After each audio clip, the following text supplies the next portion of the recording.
Hello students, my name is Rohit Penuli and I am from ICT virtual classroom Dehradun. कैसे हैं आप सभी? मेरे ख्याल से बहुत अच्छे होंगे, फिट होंगे, फाइन होंगे। हम बात कर रहे हैं क्लास 10th साइंस की, जिसके अंदर हम chapter number first chemical reaction and equation हम रिवाइज कर रहे हैं। तो पिछले भाग में हमने कुछ क्वेश्चंस किए थे, आज भी हम उन्हें जानने की कोशिश करेंगे। तो उसी को समझने के लिए चलते हैं बच्चों स्मार्ट बोर्ड की तरफ। देखिए, कोरोजन के बारे में समझते हैं। कोरोजन क्या होता है कि जब आयरन आर्टिकल्स क्या करते हैं, कोरोड होने लगते हैं, है ना, खराब होने लगते हैं। किस कारण से कोरोड होते हैं, किस कारण से खराब होते हैं? कि जब आयरन आर्टिकल्स आपके कांटेक्ट में आते हैं ऑक्सीजन के साथ, ठीक है, और मॉइस्चर के साथ, तो उनपे एक लेयर जमना स्टार्ट होती है, जिस लेयर को हम क्या कहते हैं, रस्ट कहते हैं, है ना। क्या कहते हैं? रस्ट कहते हैं। आई बात समझ में? ठीक है ना। तो आयरन के ऊपर रस्टिंग होती है ना। तो आयरन धीरे धीरे कोरोड होने लगता है, यानी रस्टिंग होने लगती है। तो कॉपर के आर्टिकल्स आप अपने आसपास आप देखते होंगे कि आयरन के जो आर्टिकल्स है आपके आसपास, आपके घरों में, है ना, आपके आसपास जो पार्क्स में, आपके घरों में क्या लगते हैं, जितने भी आपके पास डोर्स होते हैं, विंडोज होते हैं, उनमें हम आयरन के क्या लगाते हैं, आर्टिकल्स को अप्लाई करते हैं। और ठीक है ना, हम देखते हैं कि कुछ टाइम बाद उनपे आपका रस्ट लगना स्टार्ट हो जाता है। तो बेसिकली रस्ट है क्या? रस्ट आपका जब आयरन क्या करता है, ऑक्सीजन और आपका मॉइस्चर के साथ रिएक्ट करता है, तो रस्ट उसके ऊपर क्या हो जाता है, इकट्ठा होने लगता है। बेसिकली ये आपके पास क्या होती है, रस्टिंग होती है ना। आपने देखा होगा कि रस्टिंग से बचने के लिए हम क्या करते हैं। आपने देखा कि अक्सर हम क्या करते हैं, टाइम टू टाइम अपने घरों में व्हाइट वॉश करवाते हैं, है ना। अपने घरों में क्या करवाते हैं, व्हाइट वॉश करवाते हैं, अपने आयरन आर्टिकल्स को पेंट करते हैं, ताकि उनके ऊपर एक लेयर जम जाए, जिस वजह से वो लेयर की वजह से आयरन के आर्टिकल्स ऑक्सीजन और मॉइस्चर के आपके कांटेक्ट में ना आ पाए, इस वजह से वो बच जाते हैं। ठीक है ना। अच्छा, कॉपर के आर्टिकल्स जो होते हैं, आपने देखा होगा कि जब आप कॉपर को लेके आते हो तो शाइनी ब्राउनिश कलर के आपको कॉपर के आर्टिकल्स देखने को मिलते हैं। लेकिन धीरे धीरे मॉइस्चर के साथ जब आप कॉपर का आर्टिकल्स को अपने घरों में यूज करते हो, बेसिकली हम घरों में वाटर भरने का भी इस्तेमाल करते हैं, है ना, और कॉपर के बर्तनों का इस्तेमाल करते हैं। आप देखते हैं कि जल को हम चढ़ाने के लिए भी हम कॉपर के आर्टिकल्स का इस्तेमाल करते हैं पूजा वगैरह में, है ना। तो जब वो लगातार वाटर के कांटेक्ट में आते हैं और आसपास ऑक्सीजन तो है ही, तो उनके ऊपर एक क्या होती है, ग्रीनिश लेयर डिपॉजिट होने लगती है ना। तो ये किस कारण है? ये बेसिकली किसके कारण होता है? कोरोजन के कारण होने लगता है। ठीक है ना। तो when a metal is attacked by a substance around it like moisture, acids, they are said to be corroded, है ना। जब मेटल्स अटैक होते हैं, किनके द्वारा?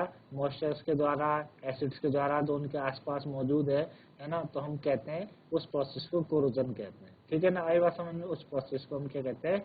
कोरोजन कहते हैं। तो बेसिक पहले आप इतना नोट डाउन कर लीजिए, फिर हम आगे बढ़ते हैं।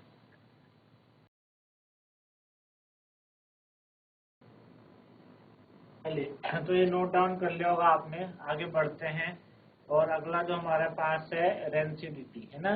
रेंसिडिटी क्या होता है कि जब सब्सटेंस में कोई भी सब्सटेंस हो और उसमें क्या हो, फैट्स और ऑयल हो, तो वो खराब होने लगते हैं, रेंसिड होने लगते हैं। कहने का मतलब कि स्मेल, टेस्ट चेंज होने लगती है, और इसी प्रोसेस को हम क्या कहते हैं, रेंसिडिटी कहते हैं, है ना। And substance containing fats and oil, they become rancid and their smell, taste change. This process is known as rancidity. इस प्रोसेस को हम क्या कहते हैं बच्चों? रेंसिडिटी कहते हैं। आई बात समझ में? क्या तरीके हैं रेंसिडिटी को बचाने के लिए?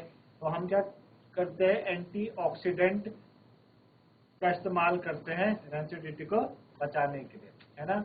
हम क्या करेंगे, एंटीऑक्सीडेंट क्या करते हैं, जो ऑक्सीडेशन का प्रोसेस है उसको स्लो कर देते हैं, है ना। एंटीऑक्सीडेंट, है ना, ऑक्सीडेंट का अपोजिट कर देते हैं। आपने देखा होगा कि चिप्स के पैकेट्स आते हैं, उनमें नाइट्रोजन गैस भरी रहती है। क्यों भरी रहती है? ताकि हम उसमें जो चिप्स हैं उनको ऑक्सीडाइज होने से बचा सके। इसी वजह से उनकी जो स्मेल है, टेस्ट है, खराब ना हो पाए, हम क्या करते हैं, उनसे ऑक्सीजन वगैरह भरते हैं एंड क्या बोलते हैं, नाइट्रोजन गैस भरते हैं। आपने देखा होगा जब आप उन पैकेट्स को फाड़ते हैं तो उसमें से गैस क्या निकलती है, बाहर निकलती है। एक्चुअली जो पैकेट्स होते हैं खुले क्यों रहते हैं, बेसिकली इस गैस के कारण वो होते हैं, ठीक है ना।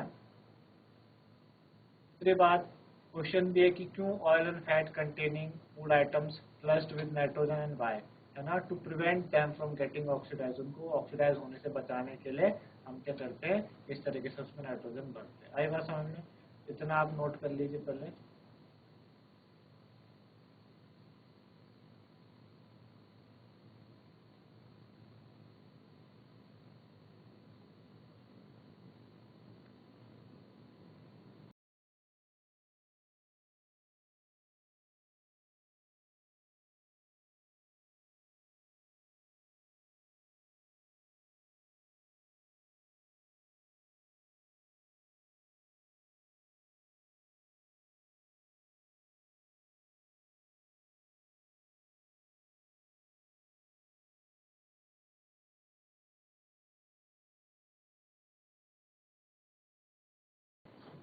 चलिए, तो ये नोट डाउन हो गया होगा आप लोगों का। आगे बढ़ते हैं और आगे हमारे पास है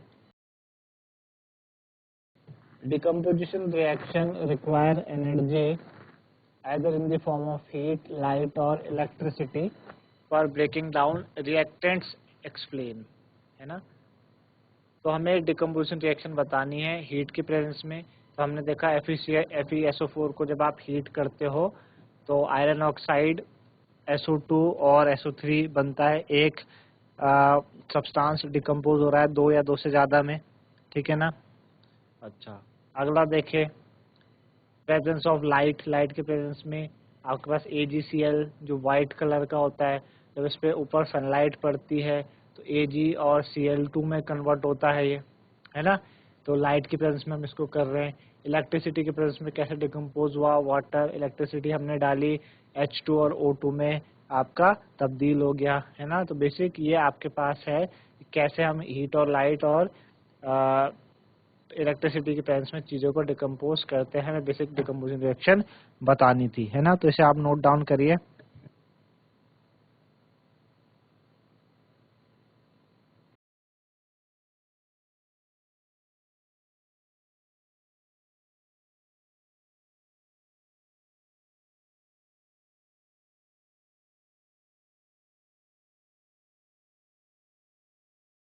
चलिए, अगला क्वेश्चन हमारे पास है white salt on heating decompose to give brown fumes and a residue is left behind.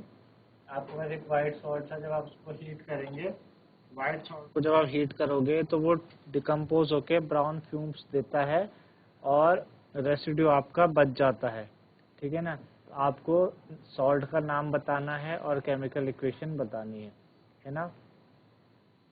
तो व्हाइट सॉल्ट होता क्या है, लेड नाइट्रेट PbNO3 होता है। जब आपने इसको डिकम्पोज किया तो NO2 के फॉर्म में कन्वर्ट हुआ है ना।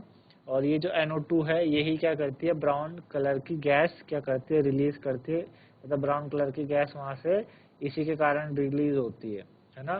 तो लेड नाइट्रेट जब डिकम्पोज होगा PbO NO2 और O2 में, है ना। तो हमको क्या क्या पूछा था, हमको पूछा था एक तो आपको नेम सॉल्ट का नाम बताना है। सॉल्ट का नाम आपके पास लेड नाइट्रेट हो गया। और दूसरा केमिकल इक्वेशन आपको बतानी, तो ये केमिकल इक्वेशन है, ब्राउन फ्यूम्स आपकी नाइट्रोजन डाइऑक्साइड की आती है। तो इसे आप नोट डाउन कर लीजिए।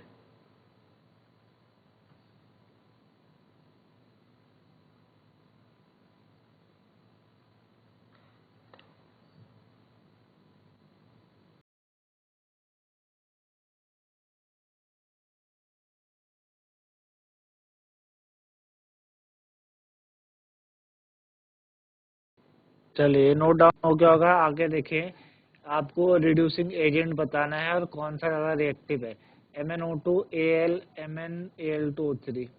तो आप देखेंगे Al पे ऑक्सीजन आके ऐड हुई, है ना। तो जिसका ऑक्सीडेशन होता है वो रिड्यूसिंग एजेंट कहलाता है। Al का ऑक्सीडेशन हुआ है तो Al रिड्यूसिंग एजेंट कहलाएगा। और आप देखोगे Al ने Mn को उसके ऑक्साइड से डिस्प्लेस किया है। कहने का मतलब Al क्या है, ज़्यादा रिएक्टिव है देन Mn। तो इस वजह से हम क्या लिखेंगे, Al is more reactive than Mn। ठीक है ना, तो इसको आप नोट कर लीजिए।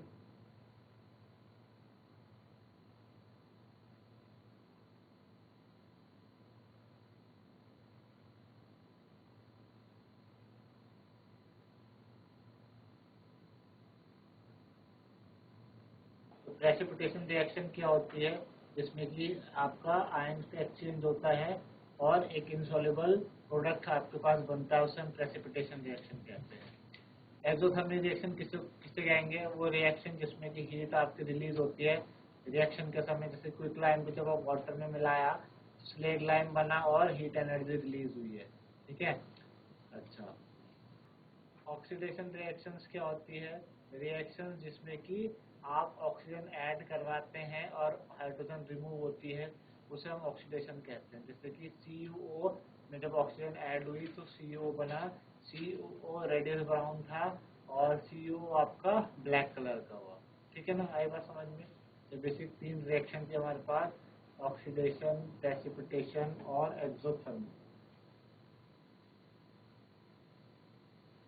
तो इस तरीके से बच्चों आज हमने कुछ क्वेश्चंस देखे, फर्स्ट चैप्टर के रिवाइज किए। मेरे ख्याल से आप लोगों को समझ में आए होंगे। तो आज के लिए इतना ही था। धन्यवाद। Have a nice day.